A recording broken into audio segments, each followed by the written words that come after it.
All right, Ken, welcome back. Episode 5. We're going to be Five. talking about affiliate marketing and doing product reviews, but I want to ask you a question to get started or to get your opinion. Do you think a product should be ready to go?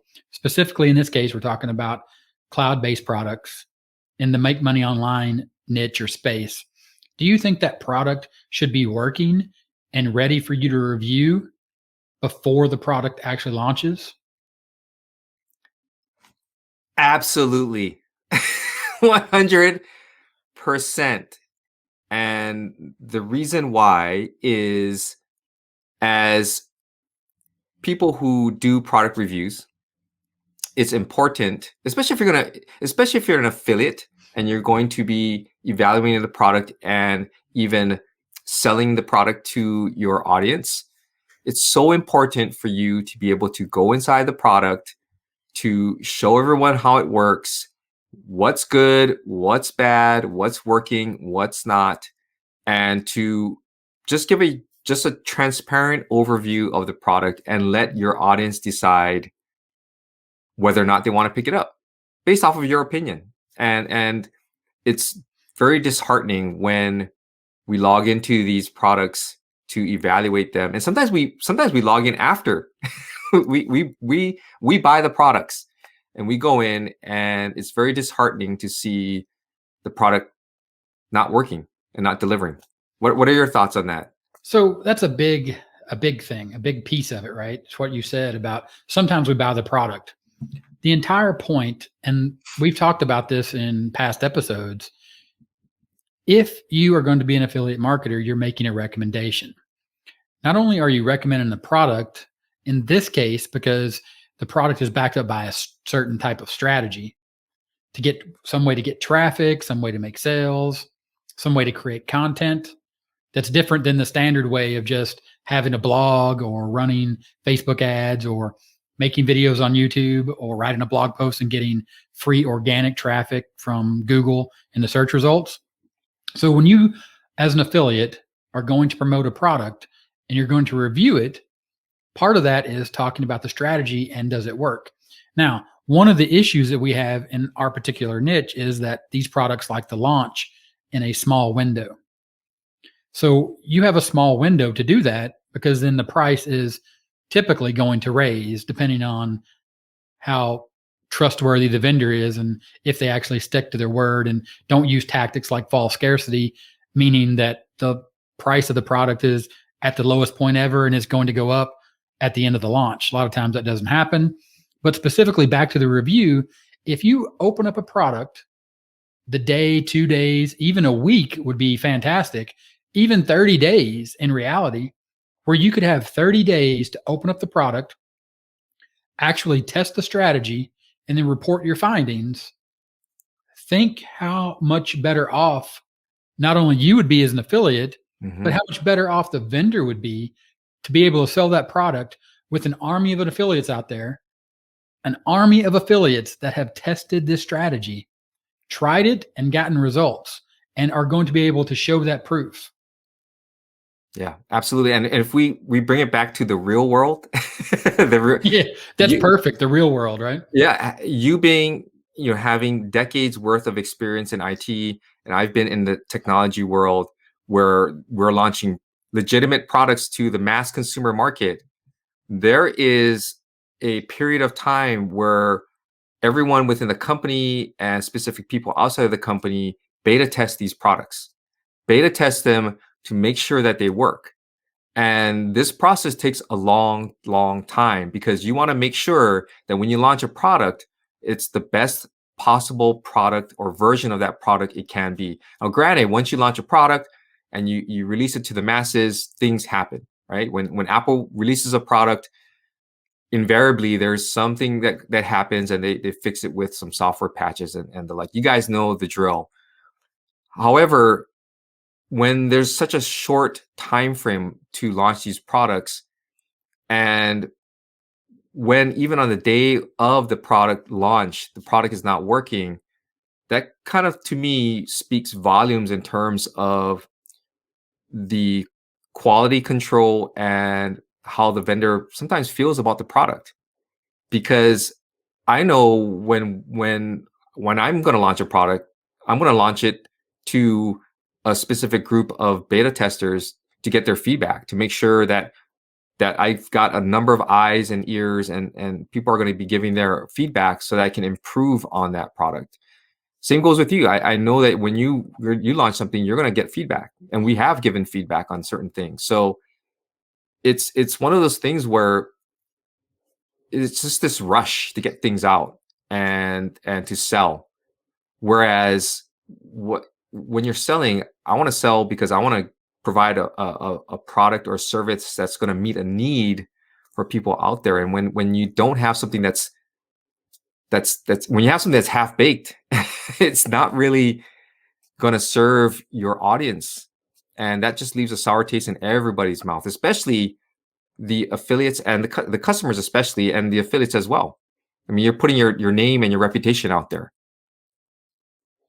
Yeah. So there are specific ways to launch a product, and you have different states a product is in. So, for example, as an affiliate, and this has happened to me for certain types of programs, both software and just training programs, it'll be a beta and it'll be open up to affiliates or just people that are in the beta testing.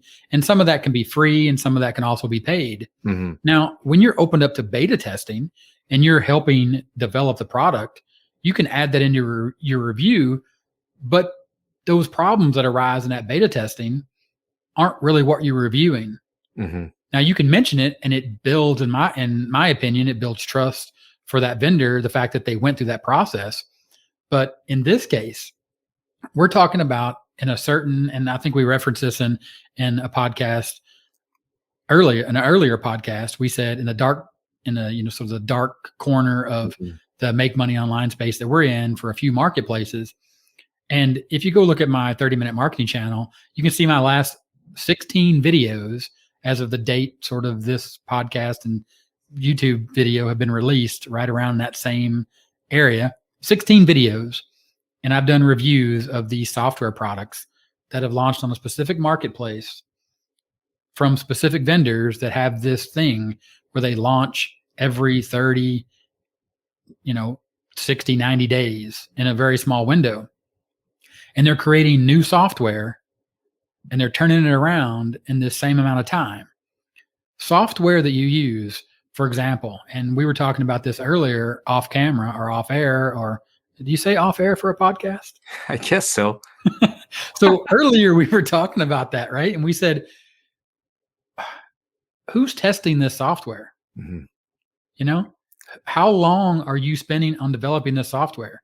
For example, we all have an autoresponder, we all have web hosting, and then, like you said earlier when we were talking off camera, we have other small tools like link shorteners and just other things, keyword research tools, etc., that help us in our product. Or we utilize software like Canva Hmm. to create images. So how long have we all been using those products? But how long were those products in development, or were they in beta and released to a group of beta testers before they ever saw the light of day? Hmm. Hmm. Yeah, and that to me poses the big question when you as a customer are interested in these products, is to really understand that, and we'll talk about these in length in other episodes about things like false scarcity and things like that, but to be able to take your time and evaluate the product, do your research before you decide to click that buy button, because you'll be surprised that there are people out there who, we walk that fine line. Some people will promote products regardless of whether the product is good or not, and that's their strategy. Whereas our strategy is to really unpack the product and to show you everything, show you what's working. We talk about the strategy behind it, and if it's a sound strategy or not, what the missing elements are, or the key elements that you need in order to make that work, whether or not the claims are true, what they're claiming on the sales page. But look for alternate viewpoints. Get the full picture of the product, because a lot of these products, as Gary had mentioned earlier, they use that false scarcity, this time window. Prices are gonna rise. When in fact, most, if not all of them, don't do that. I've only seen a handful of marketers who say that they will raise the price once the launch period ends, and we know a couple of them, or a few of them already, Yeah. that do that. And so I think it's important for people to understand that, to look at these pages, to look at these products, and to really get the full picture before you decide to invest any money in them. So the real truth here that I want to sort of get to and make the point of is, as an affiliate marketer, people like to get in the digital space, softwares, cloud solutions, Yeah. apps. Okay. It doesn't really matter where they come from, what marketplace they come from. They all have to perform the job, meaning they have to meet the expectations of what's on the sales page. If the sales page says it does X, when you open it up, it has to do X. You can't open it up and X doesn't even exist anywhere in the thing, Yeah. right? And then, like you hit on about certain types of strategies, the typical strategy that we see, like again, 30-minute marketing and Ken Furukawa marketing, you'll see the reviews we do for a specific set of marketplaces and a specific group of vendors that have a certain angle and sort of a target audience they're selling to. They do this thing, and it's called bonus stacking, where they create this huge stack of bonuses. But the problem is, and one of the biggest problems as an affiliate that you'll run into for digital products in general, is the fact of how much is a digital product really worth? Or if you try to say that I have a digital product, a training or a software, but I'm only going to allow 100 people to buy it ever, people will look at you and they'll say, that's crazy because it's a digital product. Mm. It's never ending. You can't run out of them. Yeah, but it's my product. So if I say I'm only going to let 100 people ever access it, then I have to stick to my word as the vendor. Yeah. So you as an affiliate have to be able to trust that that's going to be, they're going to follow that. If they say 100 people are only ever going to have it, then that's the only people that can have it. Yeah. But the strategy of this bonus stacking, they literally turn around and give away these products that don't work, or that just the strategy behind them is flawed, and they start stacking them up as bonuses using a real world value. And for those watching the podcast, I just did air quotes. Did I say watching the podcast? Listening on the podcast. Listening, yes. I just did air quotes for real world value. And it just degrades the whole digital marketplace. Okay. So before I get off that subject, Ken, I just want to bring that back to something. If you're an affiliate marketer and you're not in the digital space, because we are talking to all affiliate marketers, the affiliate files, we talk about physical products too. Imagine if you had a YouTube channel and your job was to review products, and you were reviewing grills, barbecue grills, smokers, whatever, right? And you bought 3 or 4 of these grills, and you didn't have any propane, you didn't have any wood, you never lit them up. You know what I mean? Like, people are like, so what are you reviewing? Just the way it looks? Yeah. Like, that's it. So a lot of this stuff in the digital marketplace, especially these push button softwares, they make them look really good or shiny to be a really shiny object. And then they'll target something like a ClickFunnels or an Aweber, an autoresponder or a page builder that are well known. Mm-hmm. They'll make it look like it has everything that has, but the functionality is not there. And then when you test it as an affiliate and actually do a review, the functionality is not there. It literally doesn't work. You click on it, it doesn't work. Or when you're doing your review, it literally starts erroring out and things start changing on the screen because like 24, 48 hours, they're still developing this product. Yeah. And then on the sales page, they have the audacity to tell you that people are paying $200-300 a month to use this software and paying a monthly fee. And now they're going to give it to you for a one-time price. And you want to speak audacity? Well, let's get audacious? Let's get audacious. That's what I'm saying. The one thing that always amazes me is how everyone attacks these larger companies like a GetResponse or a Groove or ClickFunnels or any of these notable brands that are out there, and they'll say, well, you're going to save all this money and we've got all these features for a one-time price. And then when you go and you evaluate the product itself, the sales page is made by ClickFunnels, the videos are hosted by Vimeo, the autoresponder that they send the emails out to you is Aweber. And so it's to me, it speaks volumes when the person who's actually selling the product uses it. You should use it. You shouldn't be selling, some kind of product and not use it, because to me that just, you're selling Toyotas and you hop into your Chevy truck right to go home. I got a perfect example of this because like you started, right? And of course, everyone knows, or they'll learn more, that I spent 30 years working in information technology, and I worked for some big companies, to include Lucent Technologies, which at the time I worked for Lucent Technologies was about 140, 160,000 employees worldwide, right? I mean, massive company. Mm-hmm. Our internal network was all Cisco systems equipment. So our internal Lucent Technologies IT team, our corporate network, ran on Cisco gear. Wow. Okay, people may not know what I'm talking about, but this is like Coke versus Pepsi. Yeah. Right. Like these are big names, like AT&T versus Verizon. Right. These are big names back in the day. Okay. Sort of dating myself and showing my age as well. But the point is, I worked in a product house and we created a product that was a direct competitor to a Cisco product. It was an edge device firewall router. And my boss called a meeting with the local IT team and they said, here, install this on our corporate network. And the director of the Lucent IT team said, we're a Cisco shop. My boss, who was the VP of our business unit, said, no, you're not. Your checks come from Lucent Technologies. Install this product today.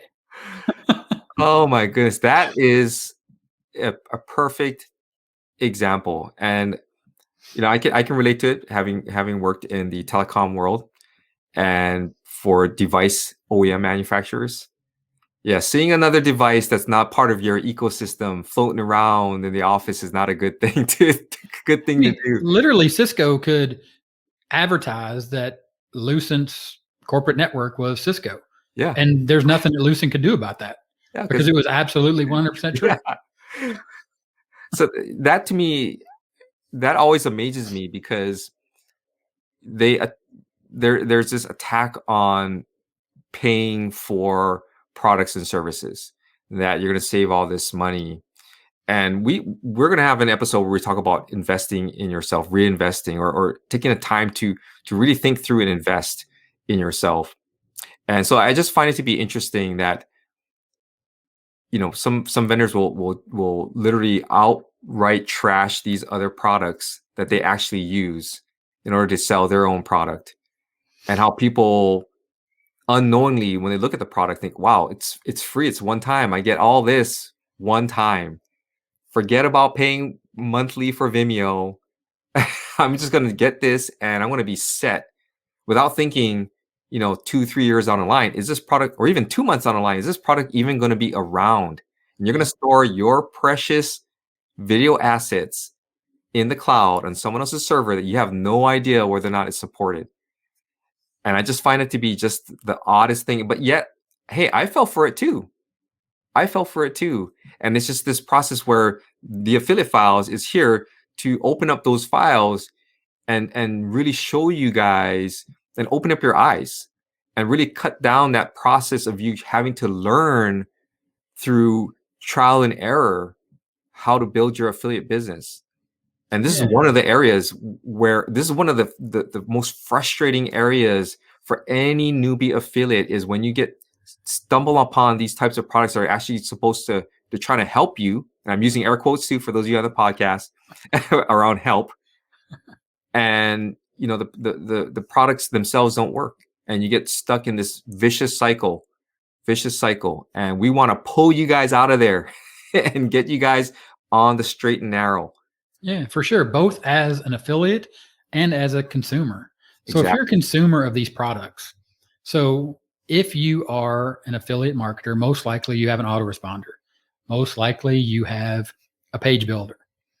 If you see the products that launch and you get an email or you see a Facebook ad or you see a YouTube video and you see a one-time price, because don't get me wrong, there are occasions where one-time prices are legit, but it's from a software that's gone through beta testing. It's from a company that's been around, and they're explaining to you on the page, look, we're releasing this. We did our beta testing. We're releasing this because you're going to understand that you are getting in on a one-time deal. It's legit going away. And I bought products like this. I still use these types of products in my business because they have switched from that one-time deal that I got and they moved into a monthly thing. And that's not to say that sometimes they don't do a flash sale and they offer them again. But I can't get upset about that as a consumer because it's their product. I mean, if they want to have a sale, they can have a sale. Right. They never told me that I was going to be the only one that ever got this deal. But in a small window, in a small space, when you are known repeatedly or you become known as a vendor that launches a product every month and you pull these same tactics on the sales page, and then I go back to the simple thing of the last 16 review videos I did, maybe 3 or 4 of the products out of those 16 actually worked.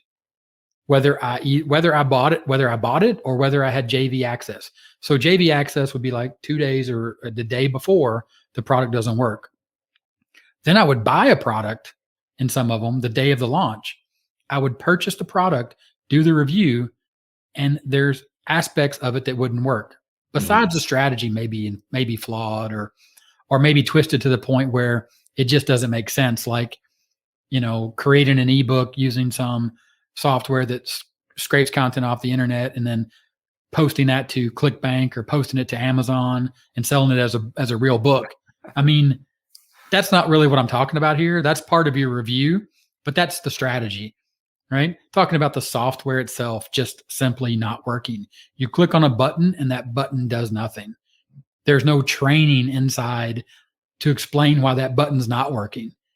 Right? So maybe you clicked on the button, but you forgot a step and the software is not giving you proper feedback because there's no errors. There's no errors built in because a lot of the things that people do, and this is big on like free social media. Like if you use Facebook or you use Twitter or you use Instagram, you get a lot of feedback, or if it doesn't work, you typically understand why.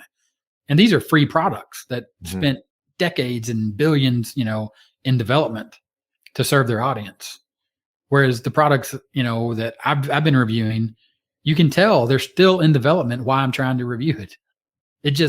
It boggles the mind. And I go back to, again, they have the nerve to post on their sales page that this is a one-click solution or easiest 3 clicks, set it up in 27 seconds, start generating traffic, and all you have to do is purchase it as step 1.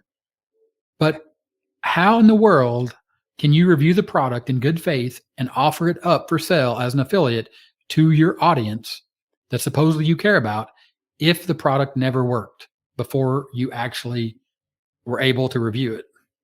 Yeah. And I think it also falls upon the affiliate to decide, how do you want to run your business? I have that saying I always say, it's your business, your choice. That the decisions you make today can affect you further down the road. And we had talked about earlier when we first started that affiliate marketing is a legitimate business. It's a business that if you want to do it as a side hustle, totally fine. But you can create a legitimate long-term evergreen business doing this and make a living doing this. And if you think short term and you only think about, I just want to make a sale, and you don't care about the people you're serving, you don't care about that relationship, you're not going to have an evergreen product or evergreen business, I should say. It's not going to last a long time. So it's one of those things where you have to sit down and really think about the future rather than, well, I just want to get that $10 commission and I just want to make a sale. Because once you burn a customer, that's very difficult to get them back. And you want to have a consistent long-term relationship of providing value and recommending products that people are going to actually use. And not everybody's going to like every product that Gary and I recommend, by the way. There are products that I'll recommend and people will be like, oh, I totally dislike that product. And I appreciate that. But when you approach the product reviews as we do, with honesty and transparency, and we provide our our own experience and our own opinion based off of the experience of buying products like this for the past, I don't know how many years, then we come from a place of honesty and transparency. And if you disagree, that's totally fine. I don't expect everyone to like everything that I recommend, but I know for a fact that I only recommend products that I feel are good, that are actually going to help people to accomplish a specific thing. And I think that's also important to understand. And it makes total sense, right? Why are you going to recommend a product that you've never tested, that you don't Yeah. even know that works? Yeah. Aside from the strategy that may be just complete nonsense. Yeah. And then to tap in on your, or to touch back on your concept of the product being evergreen and the relationship with your customer. Think about, as an affiliate or as a vendor, a vendor affiliate relationship. As a vendor, if you create a product and you give 30 days for that affiliate to test it, think of the relationship you build. Yeah. And then you can extend that relationship to your audience to become a long-term customer, meaning you have a chance to buy for one time.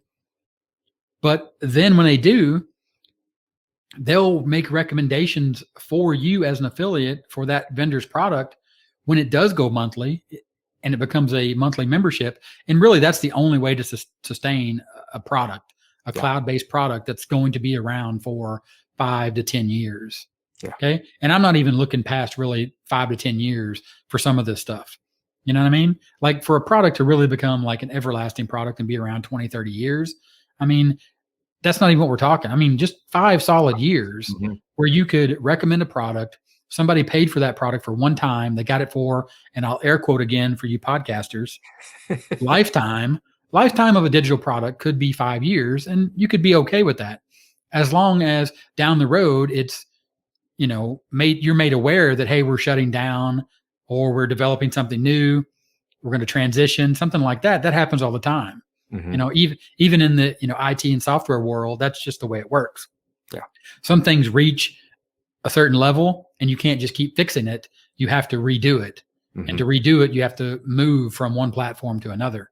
But the concept there is, if you build that trust and that long-term relationship as an affiliate with a vendor and as an affiliate with your audience, and you marry those up, you're looking at building a real sustainable business on affiliate commissions based upon that trust between the vendor and the affiliate, and you making that recommendation, where you could literally be banking on a $300 product, earning 50% of that, $150 a month times 10 times 20 times 30.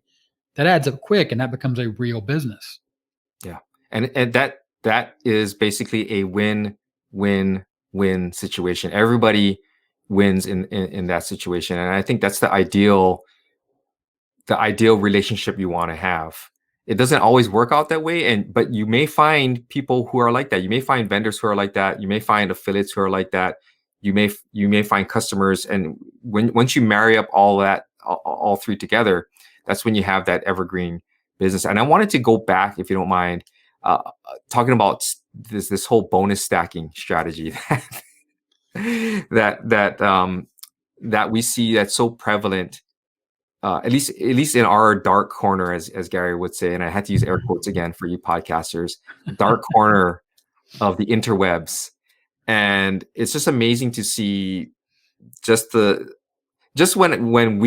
when we post our reviews, so 30minutemarketing.net, or if you're going to look at my channel, Ken Furukawa Marketing, just to see our thumbnails smashed in between people who are literally offering up $500,000 worth of bonuses for a $15 or $17 product. The bonuses themselves are being touted as worth a gazillion times more. I shouldn't say a gazillion, 10,000% more.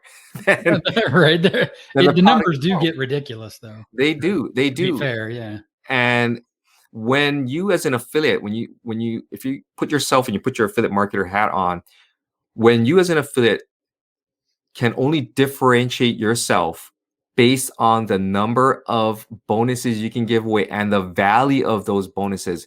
What does that say about the business that you are building?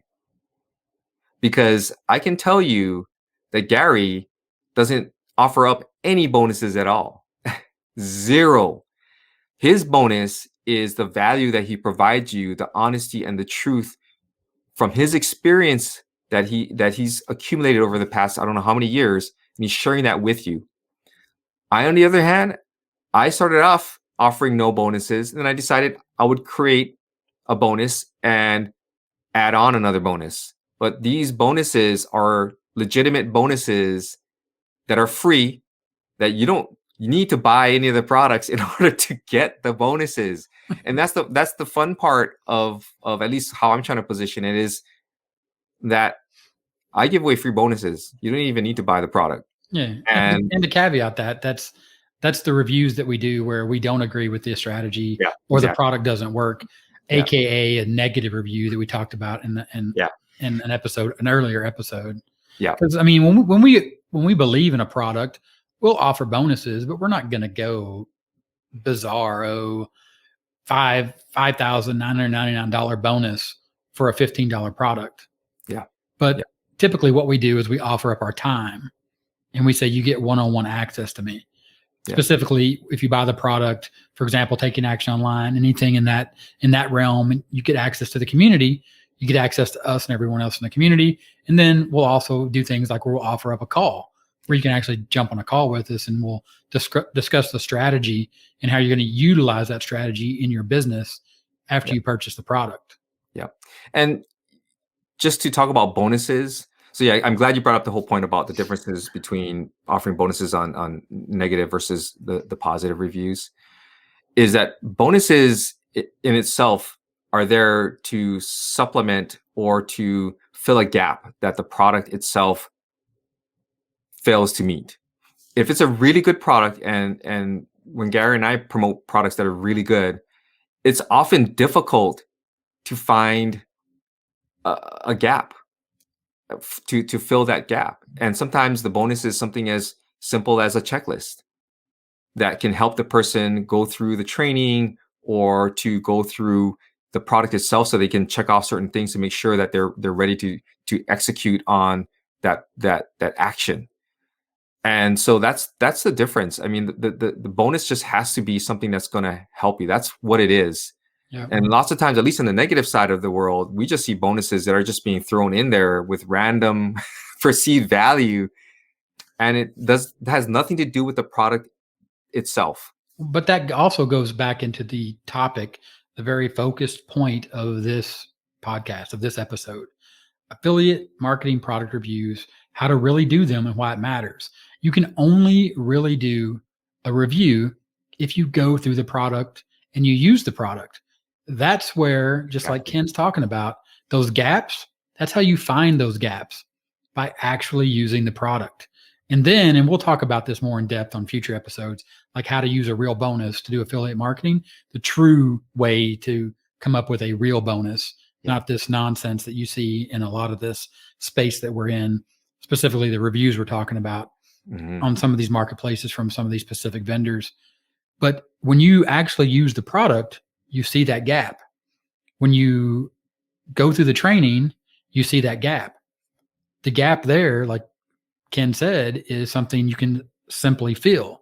And you can't fill them all if there's a whole bunch. And if there's a whole bunch, then maybe the recommendation is don't get this product. Yeah. Or even to the extent of, and I've done this in the past, I've gone through the training or used a piece of software, and I said, you know what? There's really not enough in this product to meet the expectations from the sales page. But for $10, you're going to learn this one thing, and you're going to learn it, how to do it really well. And this angle that they use is worth $10. Yeah. Or this piece of software can do this one thing, but they didn't address it, or they didn't give you they didn't give you the training on how to do it. But I can show you how to do it, because I'm sort of thinking outside the box, and I can't find a piece of software that does this for $10 or $20 or $30. You got to buy this whole suite of software to do this one thing, and you don't need all those other things in your business. Yeah. So buy it for this. And when Yeah. you buy it, I'm going to show you exactly how I did that. Yeah. You Yeah. know, that's a product review. Yeah. Exactly. And I think that to me is important to understand that it's, again, it's just being honest, open, and transparent about the product that you're reviewing. Go through the product and take your time going through it, go through the training, figure out how it works, and report back. That's basically what we do. We report back on our findings, what we like about it and what we don't like about it. And not there's no perfect product out there. There's always a gap in these products. Nothing's perfect. That's why there's so many different autoresponders, so many different page builders out there, because each one has a specific feature that meets the need of the person that's purchasing it. So I think that's really important when it comes to, affiliate marketing product reviews, and really how to do them is evaluate their product, take the time to go through it and share it with your audience, because these are the people that are eventually, when you build that value, they're the ones who will later on buy something from you. I And I think 100% agree. And that's 1000% accurate. And with that, I think we really wrap that up in a nice ball and put a bow on it. Or just to say that if you're going to do product reviews, actually review the product. Do a really real review. It's that simple. I mean, keep it simple and you'll find a lot of truth in that. And you got anything else to say, Ken? I don't. I really don't. This was a fun episode. I hope you guys enjoyed it. If you have any comments, obviously drop them down below. Feel free to reach out to us, and we love to hear from you. Yep. Both on the podcast and on the YouTube channel. I'm Gary. He's Ken. And we'll talk to you later. See ya.